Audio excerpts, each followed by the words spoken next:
मोहन अपने आलू के ठेले को लेकर बाजार गया होता है। उसे सुबह से शाम हो जाती है, लेकिन उसका एक भी आलू नहीं बिकता।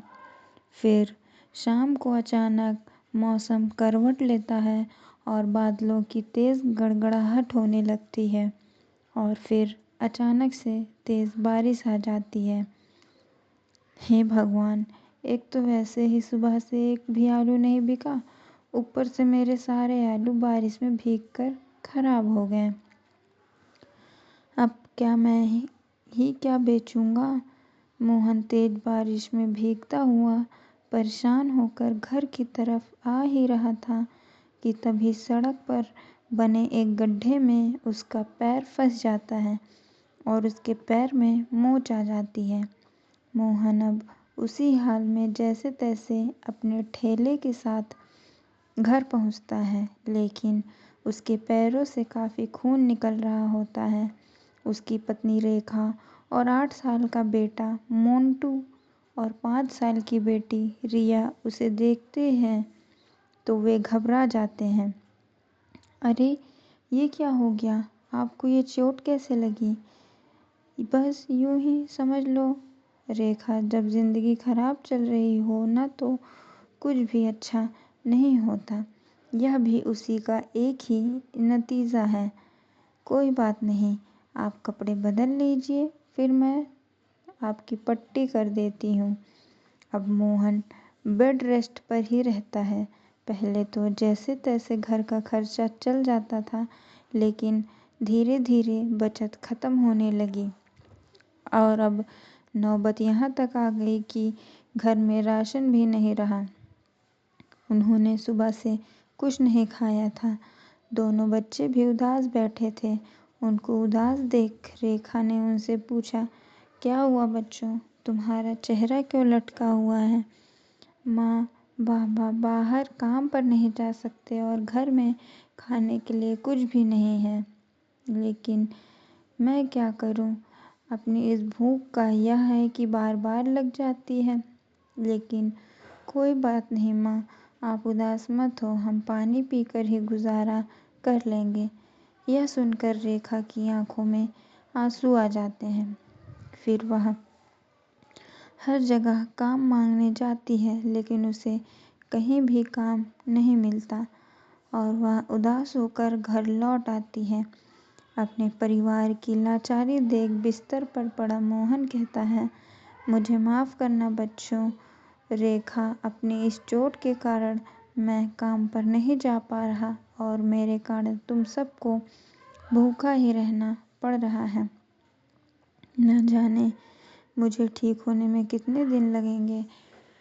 फिर तो डर है कहीं घर में रखे यह सारे आलू खराब ना हो जाएं। अपने पति की यह बात सुनकर रेखा को एक विचार आता है, अगर आलू बाजार में जाकर बेचूं तो हमारी इतनी आमदनी नहीं होगी और अगर यह बारिश में खराब हो गए तो हमारा काफ़ी नुकसान होगा। इसलिए मैं सोच रही थी, अब क्यों ना हम इस आलू के समोसे बनाकर बेचें।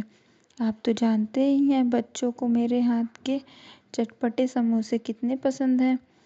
आप ठीक कहती हो माँ। आपको पता है हमारे स्कूल के गेट के पास एक अंकल समोसे कचौड़ी बनाकर बेचते हैं। हमारे स्कूल के सभी टीचर्स और बच्चे उससे खरीद कर खाते हैं। एक बार रौनक ने भी मुझे दिलवाया था, लेकिन उसका स्वाद बहुत ही बेकार था। आपके चटपटे समोसे के आगे तो वह सब फेल है।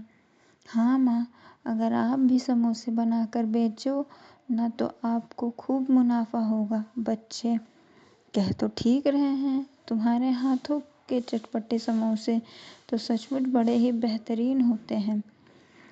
उन सब की बात रेखा को पसंद आ जाती है और वह अपनी चांदी की माला सुनार को बेचकर कुछ पैसे ले आती है। फिर उससे ज़रूरत का सामान खरीदती है। फिर अगले ही दिन उस आलू के चटपटे समोसे और साथ में खट्टी मीठी चटनी बनाकर वह बाज़ार में बेचने चली जाती है।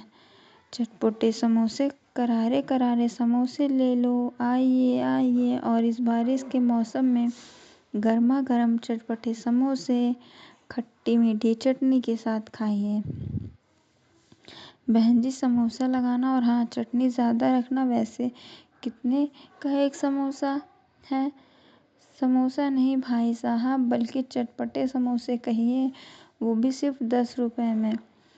ठीक है, फिर 2 समोसे लगा दो। रेखा जल्दी से उसके लिए चटपटे समोसे लगाती है, जिसे खाते ही ग्राहक बहुत खुश होता है और वो उसकी खूब तारीफ करता है और कहता है, वाह बहन जी, क्या स्वादिष्ट समोसे बनाए हैं। आहा, मज़ा ही आ गया इस बारिश के मौसम में ऐसे समोसे खाकर। ऐसा करो, 8 समोसे पैक कर दो घर पर सबके लिए लेकर जाऊंगा, सब बहुत खुश हो जाएंगे आज। जी, अच्छी बात है। उस ग्राहक की बात आसपास के लोग सुन लेते हैं और वह सब उसके ठेले पर आ जाते हैं और उसके समोसे खरीदने लगते हैं। पहले ही दिन उसके सारे समोसे बिक जाते हैं। यह देखकर रेखा बहुत खुश होती है और वह खुशी खुशी शाम को घर चली जाती है। उसे रोज़ वह रात को बड़े दिनों बाद सबके लिए खाने में पनीर की सब्ज़ी बनाती है। अब यह सिलसिला हर रोज़ चलता। वो हर रोज़ समोसे बनाती और बाज़ार में ले जाकर बेचती। ऐसे ही एक रोज़ वो बाज़ार में ठेला लगाकर खड़ी होती है कि तभी मौसम करवट लेता है और उस रोज़ रिया भी उसके साथ ठेले पर आई हुई थी। रेखा कहती, हे भगवान, लगता है बहुत ज़ोरों की बारिश शुरू होने वाली है। रिया बेटी, ठेले के नीचे तिरपाल है, जल्दी से मुझे देना। उसकी बेटी कहती है, हाँ माँ, भी देती हूँ। रेखा जैसे ही वो तिरपाल बांधती है वैसे ही ज़ोरों की बारिश शुरू हो जाती है।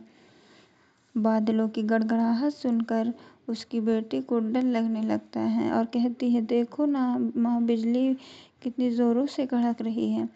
फिर बारिश और भी तेज और देर होने लगती है, जिसके चलते अब तिरपाल भी बारिश रोक नहीं पाती, जिसकी वजह से सारा पानी उनके समोसे पर आ गिरता है और सारे समोसे खराब हो जाते हैं और उनकी बिल्कुल भी बिक्री नहीं होती। ऊपर से उनके सारे समोसे भी खराब हो जाते हैं।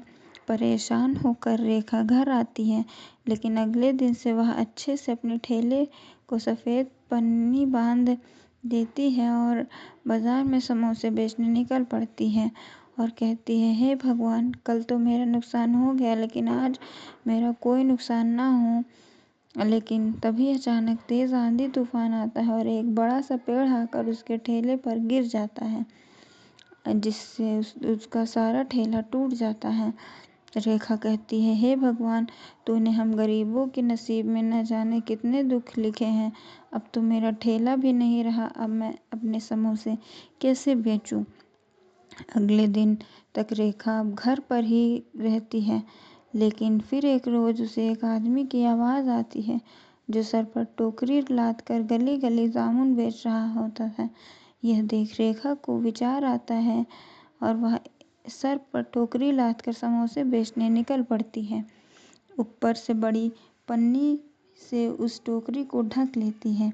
बाहर तेज की बारिश शुरू होने वाली थी, लेकिन अपने परिवार का पेट पालने के लिए रेखा सर पर टोकरी उठाई बारिश में समोसे बेचने निकल पड़ती है। मोंटी भी उसके साथ काम पर जाने की जिद करता है। वो भी अपने माँ के साथ चल पड़ता है। बारिश में गली गली घूम घूम कर वो चटपटे समोसे बेचते हैं। टोकरी को तो उन्होंने पन्नी से ढका हुआ था, इसलिए समोसा तो खराब नहीं हुए, लेकिन बारिश में भीगने के कारण मोंटी की तबीयत खराब हो जाती है और वो छींके मारने लगता है। रेखा कहती है, अरे मोंटी, तेरी तो तबीयत खराब हो रही है। ऐसा कर, बारिश के मौसम में तुम काम मत आया करो, बेकार में तुम्हारी तबीयत खराब हो जाएगी। फिर वो दोनों घूमते घूमते रेलवे स्टेशन के पास पहुंच जाते हैं, जहां लोगों की भीड़ होती है। रेखा कहती है, अरे यह तो कितने सारे लोग ट्रेन के इंतज़ार में बैठे हैं। अब से मैं यहीं प्लेटफॉर्म पर आकर ही समोसे बेचूंगी। अगले दिन रेखा सड़कों पर घूमने की जगह प्लेटफॉर्म पर जाकर चटपटे समोसे बेचने लगती है, जहां कुछ ही देर में लोगों की भीड़ उसके पास लग जाती है और लोगों को उसके समोसे काफ़ी पसंद आते हैं और अब उसकी काफ़ी अच्छी कमाई होने लगती है। एक ग्राहक कहते हैं, आपके चटपटे समोसे तो सचमुच बहुत लाजवाब हैं, मुझे 2 समोसे और चटनी देना। अब रेखा फिर से अच्छे पैसे कमाने लगी, लेकिन अब वह साथ साथ बचत भी करने लगी। लेकिन उसका काम अब चलने के कारण आसपास के फेरी वालों की बिक्री कम हो गई। अब चंदू समोसे वाले से कोई भी समोसे नहीं लेता। जब से इस औरत ने अपने चटपटे समोसे बेचने शुरू किए हैं, मेरी आमदनी काफ़ी कम हो गई है। अब तो एक ही आइडिया है, इसको अपने साथ काम में इसकी और कमाई करूँगा मैं। इसी विचार के साथ वो रेखा के पास ये प्रस्ताव लेकर जाता है, लेकिन वो उसे इसके लिए मना कर देती है। रेखा के इनकार करने पर चंदू अपने आदमी को नकली पुलिस वाला बनाकर उनके पास भेजता है। वो कहता है, ए चलो यहाँ से, अब से तुम यहाँ समोसे नहीं बेचोगी। रेखा कहती है, लेकिन क्यों साहब, मैं तो बराबर यहाँ यह लगाने का टैक्स भरती हूँ। लेकिन तभी वहाँ असली पुलिस वाला आ जाता है, जो कि रेखा के ठेले पर रोज़ समोसे खाने आता था। वो उस आदमी को नकली पुलिस वाला बनने के जुर्म में अरेस्ट कर लेता है। वो आदमी कहता है, माफ़ कर दो साहब, ये सब मैंने चंदू हलवाई के कहने पर किया था। फिर पुलिस ने उन दोनों को गिरफ्तार कर लेती है। अब रेखा बिना किसी डर के समोसे बेचने लगती है।